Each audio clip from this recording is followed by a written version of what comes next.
حياكم الله اصدقائي واهلا وسهلا بكم بقناتكم سلاح زون. اصدقائي هسه متوجه للميدان. سمعت من عندكم اني هواي طلبات، الكثير من الاصدقاء رادوا اسوي لهم المسدس البرتة الام 9، طلبوا من عندي اسوي لهم البندقية الام 4 او الام 16. الاي ار 15 هاي طبعا البندقية رقم 1 بالولايات المتحدة الامريكية، لان هي نظامها امريكي. الكل يعرف انه النظام الروسي اللي هي الكلاشينكوف او الاي كي او الاي كي 47 او الاي كي 74 او الاي كي ام، حسب الموديل وحسب الشركه. نفس الشيء ويا الاي ار 15. يعني هي هاي العائله تتفرع من عندها موديلات كثيره ونسخ متعدده. انا اليوم رايح البيكم طلب من طلباتكم اللي هو البندقيه اي ار 15. اخذت الام 4 اللي هي اي ار 15. هاي الام 4 اصدقائي، راح افوت هسه الميدان ارميكم وياها تدللون وحياكم الله. ناسيدس عذرون اصدقائي لانه شحت الاطلاقات الايام من وراء الاحداث بامريكا، اعطوني بس بوكس واحد فارجو المعذره يعني. When you bring it back, the slide needs to be pulled back with this entered into the muzzle, okay? Put that back in there and just let the slide go forward.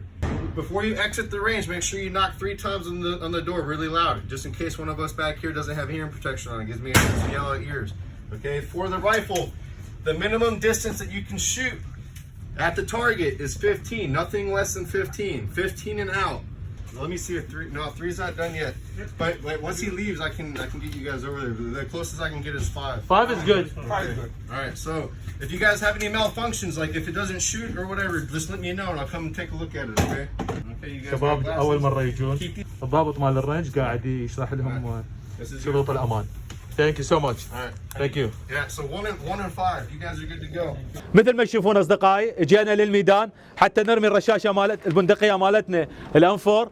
الام 4 هو النظام الامريكي يعني مقابل للكلاشينكوف بالنظام الروسي. هاي الرشاشه صممت خصيصا للجيش الامريكي، بدت بالام 16 وبعدين تطورت وصلت للام 4 طبعا بالولايات المتحده الامريكيه.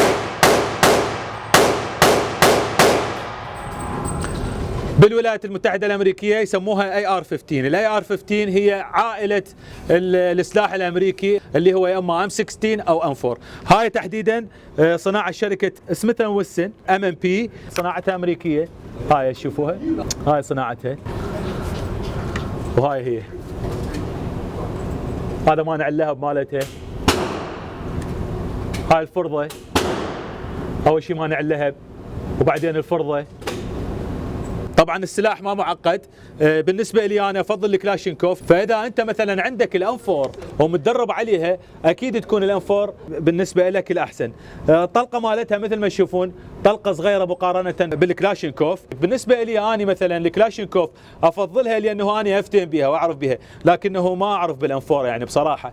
اذا صير فشي بالام 4 مثلا تعطل او تحشر انا ما راح اعرف افسخها. مساله تدريب، فانت اذا مدرب على الام 4 اكيد الام 4 هو السلاح المثالي لك. فمثل ما تشوفون اصدقائي انه هذا السلاح يكون سلاح للاشتباك القريب والبعيد. واحدة من مميزات الام 4 انه هاي البندقية بندقية صغيرة يعني سهلة المناورة، سلاح جيد لمكافحة الارهاب. اتصور جهاز مكافحة الارهاب العراقي يستخدم هذه البندقية. هاي البندقية ممكن تستخدمها انت للاشتباكات البعيدة وممكن انه تستخدمها للاشتباك القريب. طبعا هاي الرشاشة، هاي البندقية معتمدة من كل جيوش العالم، اولها الجيش الامريكي، الشرق الاوسط من ضمنها الجيش العراقي، الجيش السعودي، الجيش الاردني، جزء من وحداته اتصور الجيش المصري. انا غلط اصدقائي الخبر، اريد اعرف ببلدانكم ايش يستخدمون الام 4 لو الروسي، وراح ارمي الام 4 اول مره بحياتي حاله حال اي سلاح اخر. عمليه التلقيم جدا سهله، يعني المخزن بس تحطه بمكانه، ها هي ثبت، ورا ما يثبت بعدين تسحب اقسام. هسه هي حاليا على الفاير، زين اقدر اخليها على السيف، اخليها على السيف المفروض ما تضرب. زين اذا نحن هسه جاهزين للاطلاق اصدقائي. بس نفتح الامان مالتنا، الاصبع دائما خارج حجره الاطلاق، نفتح الامان بعدين نحط الاصبع مالتنا. هسه راح نطلق تنسويه.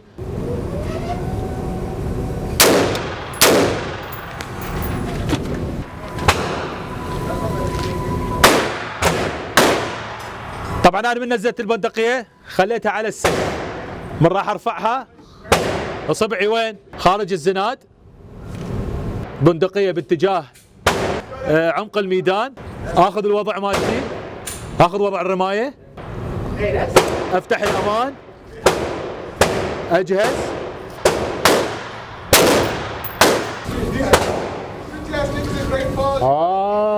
شلون بيها لزمه حلوه. عمي حقهم ما يحبوها، الكلاشينكوف مو هيجي، الكلاشينكوف كدمه كبرها الكلاشينكوف.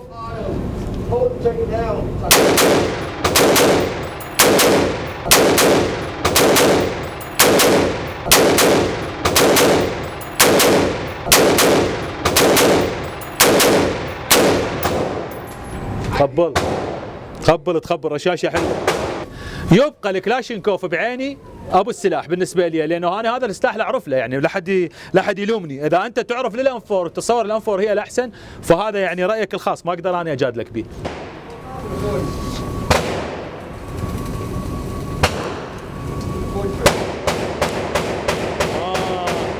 عرفت اصدقائي هاي شنو؟ شوف الممارسه والميدان والرمي هو سيد الموقف. يعني انا هاي ما اعرف شنو، هسه عرفتها. هاي من يقفل الاقسام، من تخلص البندقيه عتاد ويقفل الاقسام، هاي العتله هي اللي ترجعها. فنزلها هالشكل وتدوس هاي جاهز.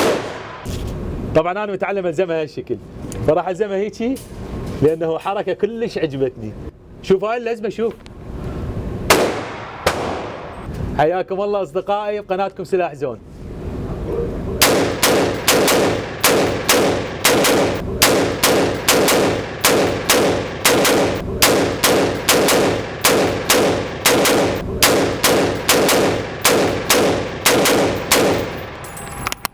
الله، لا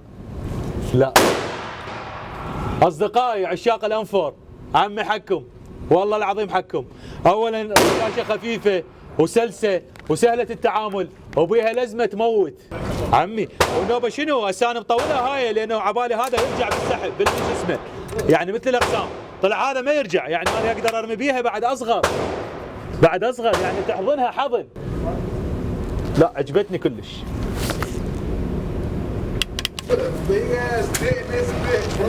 اصدقائي الحلو بالانفور انه تقدر تضيف لها تزويدات هوايه، يعني هي تجي من البلاد بها هذا الريل جارد، وتجي بها الفرضه والشعيره والشغلات الاساسيه، لكنه لها اجزاء واقسام كل شيء. تقدر تضيف لها ريد دوت، تقدر تضيف لها ليزرات، تقدر تضيف لها RMR، تقدر تضيف لها النايت فيجن لايت، تقدر كل شيء تضيف لها. تقدر تبدل هذا الريل مالتها، تقدر تبدل مالتها المخزن، تسوي كلابسبل يعني من هذا الصفط، زين. تقدر تضيف لها كثير من الاشياء. اضافه الى ذلك تقدر تغير التريجر مالتها، تقدر تزيد سعه المخزن مالتها، تقدر تقلل سعه المخزن مالتها. يعني مثلا ليش تقللها؟ لانه بعض الولايات عندنا بامريكا يسمح لك فقط 10 اطلاقات، فتجي مخازن نفس المخزن هذا بس ياخذ 10 اطلاقات، فتقدر كل شيء تسوي بيها.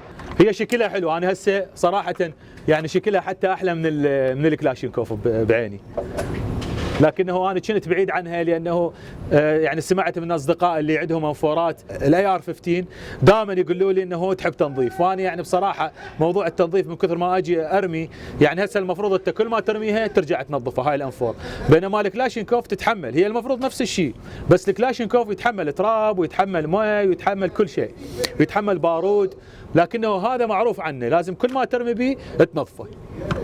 والسبب انه كميه الغاز اللي ترجع من الانبوبه مال الغاز، كميه الغاز ترجع تطب بهذا المكان نفسه، في سبيل تدفع هذا البولت الخلفي، تدفعه حتى تلقم اطلاقه اخرى، مو مثل الكلاشينكوف. الكلاشينكوف يرجع الغاز يرجع بس بانبوبه الغاز، والسبرينج هو اللي يدفع. هاي لا، الغاز يوصل هنا يطب بالحجره ويصير قريب من الاطلاقات. طبعا هو بيها دست كفر، هذا انه يغطيها من الدست، زين. وتفاصيلها كلها بسيطه، يعني كلها سهله مثل ما قلت لكم. أصدقائي هاي حلقة تعريفية، إذا تريدون تفاصيل أكثر على الرشاشة، مداها، سرعة الإطلاقة، أي نبذة تاريخية عن الموضوع، اكتبوا. كل ما زيد التعليقات كل ما أسوي لكم سلاح. فأنا هسه وفيت يا جماعة الأنفور. إذا تريدون حلقة تفصيلية على كل تفاصيل السلاح وكل أموره تعطوني خبر، أجي مرة ثانية، البقية موجودة خدمتكم. أيوة.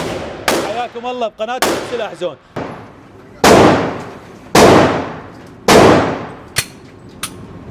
طبعا ازدحام اليوم بالميدان. عذروني اصدقائي، يعني رداءة الصوت هو مو خياري، لان تعرف هذا الميدان ميدان رمي، يعني لازم تصير فيه اطلاقات. اصدقائي اكو دقمه ما اعرف شنو هي، فصحت للرينج اوفيسر راح يجي حتى يسال عليها بصراحه، لانه هاي الدقمه ما اعرف شنو دورها. ما اعرف شنو دورها بالرشاشه. طبعا انتم اكيد تعرفون اصدقائي، كل من عنده انفور خاصه الشباب العسكر، اذا تعرف شنو قصه اريد اعرف، راح اسال سؤال واتمنى احصل على اجابه من عندكم، خاصه اللي عندهم هذا السلاح. شنو رايك ياها الاحسن للاشتباك القريب؟ الانفور، الام بي 5، السكار، كلاشينكوف. Hey, I have a question. This is safe unloaded. What is this for? So that's the assist for the bolt. So it's called a bolt assist. So when this goes forward, say that. So you see how it's going forward. If it stays not all the way straight, then push the bolt a bit forward so the bullet is ready to go. So sometimes if it's it will stop like halfway. Why would it stop? Huh? Why would the gun stop? It's dirty or it needs lubrication or whatever. But if that doesn't, if you look at it and it's not all the way 40, that's it. Got it. Thank you so much. You're welcome. اصدقائي سالت الرينج اوفيسر على هاي الدقمه، هاي الدقمه اسمها الاسيست اللي هو المساعد. هذا المساعد من تسحب اقسام، هسه لاحظ شلون راح تطلع على الشاشه، من تسحب اقسام ترجع البندقيه، راح الاقسام ترجع لي ورا، من تدفعها لاحظ شلون توقف اللي قدامه هنا، فتدفعها من هنا حتى ترجعها. طبعا هاي الشغله ما موجوده بالكلاشينكوف. من سالته قلت له شنو سبب وجود هكذا عتله؟ قال لي بعض الاحيان يصير تراب هنا، فمن تسحب اقسام او اثناء الرمي بين قوسين اذا حشر السلاح ممكن تدفع تدوسها من هنا في سبيل تلقمه. زين شباب مثل ما قلت لكم اريد تعليقاتكم، شنو رايكم ياهو الاحسن بالاشتباكات، سواء الاشتباكات القريبه او البعيده؟ كمقاتل انت شو تفضل؟ تفضل الانفور لو تفضل الكلاشينكوف، وليش؟ لان انا بصراحه اريد اشتري بندقيه، فاريد رايكم اصدقائي. بندقيتي القادمه اريد اشتري شاخر كلاشينكوف لو انفور. طبعا اريد الجواب بنفس الوقت، لازم تقولوا لي ليش. شكرا لكم ولمتابعتكم اصدقائي.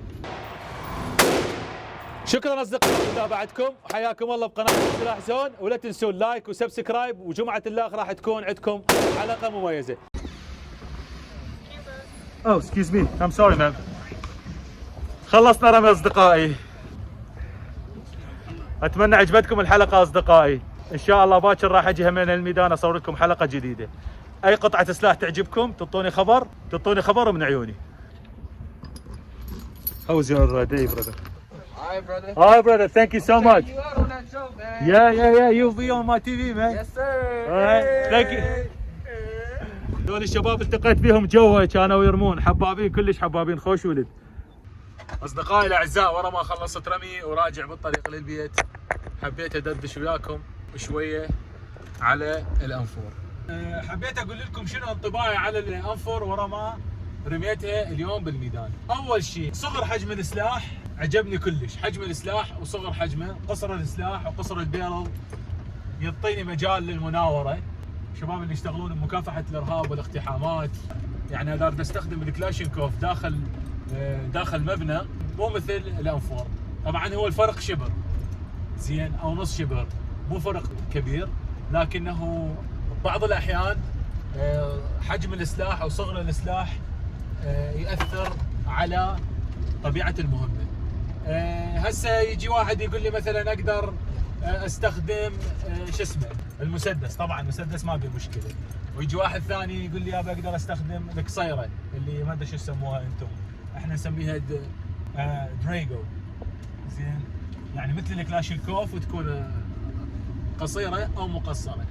طبعا ذني مو فعاليتها، هاي طول السبطانه مالتها هو يأهلها انه تكون بندقيه قتاليه، لكن بنفس الوقت هي كلها على بعضها قصيره.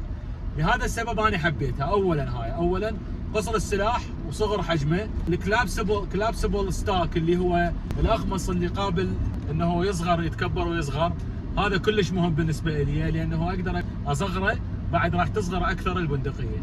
الشيء الثاني اللي خلاني احبها الراوند مالتها، الطلقه مالتها، الراوندز مالتها اللي هي 5.56، طلقه صغيره وردة الفعل مالتها قليله، يعني بها غاز قليل، اللي يخليها انه تكون بندقيه من السهل استخدامها من قبل افراد العائله الاخرين او الافراد الغير متدربين على رمي العيارات الكبيره. تعرفون العيار مال كلاشينكوف عيارها شويه كبير، طبعا هو سهل واكو اطفال يقدرون يرمون بها حتى اكو ناس يعني صغار بالعمر، لكنه مره اخرى هذه البندقيه العيار مالها صغر الحجم وصغر العيار مالتها وقله رده الفعل مقارنه بالكلاشينكوف، انطت هاي الرشاشه دقه بالاصابه اكثر من الكلاشينكوف. هذا رايي انا، طبعا بعدنا انا ما قارئ عن البندقيه هاي ولا اعرف تفاصيلها، لكنه يعني انا تفكيري انه بما انه هاي البندقيه هي صغيره الحجم، العيار مالتها اصغر من عيار الكلاشينكوف، معناتها اكيد راح تكون دقه الاصابه راح تكون اكثر باعتبار رده الفعل مالتها قليله. يعني بين طلقه وطلقه انت تقدر تعدل السبطانه مالتك. عمليه الصلي بنفس الوقت من ترمي بالصلي بهاي البندقيه مو مثل من ترمي بالكلاشينكوف. معروف على الكلاشينكوف من ترمي بيها رده فعلها القويه يخليك يعني ترفع تاثر على السبطانه. يعني انا شايف حتى فيديوهات انه الاشخاص يبدون بالاطلاق وبعدين السبطانه مالتهم تصعد بسبب رده الفعل، لكنه بالام 4 والام 16 ما اتصور هاي المشكله راح تكون موجوده باعتبار رده الفعل مالتها اقل. شيء ثاني حبيت اقول عليه، بما انه انا عايش بالولايات المتحده الامريكيه وبما انه هي سلاح امريكي، يعني قطع الغيار الامريكيه مالتها راح احصل عليها بسهوله، لان هنا انت طبعا تحسب حساب انه باكر عقبه سلاحك يحتاج الى تدعيم او يحتاج له تزويد او يحتاج له مثلا تبدل له سبطانه او تبدل له فرضه وشعيره او ينكسر عندك سبرنج بالداخل، فبسهوله تقدر تحصل على قطع الغيار. هسه خلينا نحكي باسعارها. هاي البندقيه ارخص وحده بي هنا انا شايفها سعرها $500، زين يعني 5 اوراق، هاي ارخص وحده. اغلى وحده انا شايفها سعرها تقريبا 13 ورقه يعني $1300. هاي الاسعار اللي انا شايفه، يعني انا من ادخل محلات دائما احب اسال على الاسعار وهم دائما يعرضون هاي الاسعار. فاغلى وحده انا شايفها قلت لكم سعرها $1300. بس هل هناك اغلى؟ طبعا اكو اغلى، يعني مثلا الكولت الصلي سعرها يعني يوصل لل 30 ورقه، وهذا السعر بامريكا يعني $3000 لقطعه سلاح وحده. هذا ترى سعر غالي. يعني احنا هنا عندنا اغلى انواع الاسلحه زين الشخصيه، احكي لك الفرديه، يعني المسدس يعني تلقاه مثلا ب 600 ب 700 ب 800، يقدر ممكن يوصل لل 900 حسب السلاح. لكنه معدل الاسعار مال الاي ار 15 اللي هي الام 4 تسموها او الام 16 زين، ذن اثنيناتين هن اي ار 15. معدل اسعار الام 4 المفرد بالنسخه المدنيه تقريبا $800. يعني انا عندي صديقه مشتري وحده اللي هي بوش ماستر، هاي طبعا وحده من احسن الماركات اللي انا موجوده بالانفورات، هي سعرها 850. اشتراها من الباون شوب اللي هو احنا نسميه محل الرهن او المستعمل زين، اشتراها مستعمله من الباون شوب، اخذها ب 650 وهذا كان ديل، يعني كان يعني صيده مثل ما نقول. لكن اذا تريد تشتري وحده زينه التوب اوف ذا لاين وانه هاي اند تقريبا يعني 1000 هالشكل، لكنه انا شايف وحده سعرها 13 ورقه $1300. عندي صديق الاخ هم عنده اي ار 15 جمعها، هو جمعها، فمن سالته طبعا هم يعرفون بين، انا ما احكي لكم الصراحه انا ما اعرف بين، يعني انا اول مره ارميها ترى اليوم، لهذا السبب انا عجبتني رده الفعل مالتها وعجبتني طريقه العمل مالتها. فهذا صديقي من سالته انه شنو رايك بالاي ار 15؟ قال لي انه انا ما اشتريها جاهزه، اذا تريد اي ار 15 مضبوطه لازم تجمعها على يدك، يعني يشتري اللور ريسيفر وبعدين يشتري الاقسام وبعدين يشتري الزناد ويشتري السبطانه وهو بيده يجمعها. وهذا طبعا الموضوع شائع، يعني هسه انت تدخل هوايه ويب سايتات مال اسلحه تلقى لور ريسيفر واحد، اللور ريسيفر اللي هو بس الزناد والبدن الداير مدار الزناد والطارق مالتها، زين. فتلقى بس المجموعه الجوانيه تنباع، وتلقى بنفس الويب سايت يبيعون السبطانه واحده، والابر بارت اللي هو الابر مال اللور ريسيفر همينه تلقاه وحده، وتلقى بيه انواع واسعار واشكال مختلفه من ال 100 دولار لل 400 دولار. فاغلب اللي يجون الاسلحه واللي يحبون الاي ار 15 تلقاهم دائما يجمعوها تجميع، ويا التجميع يشترون لها قطع غيار اخرى. اصدقائي حلقه اليوم انتهت، وشكرا لكم واهلا وسهلا بكم قناتكم سلاح زون، وانتظروني الاسبوع الاخر، وحياكم الله بقناتكم سلاح زون.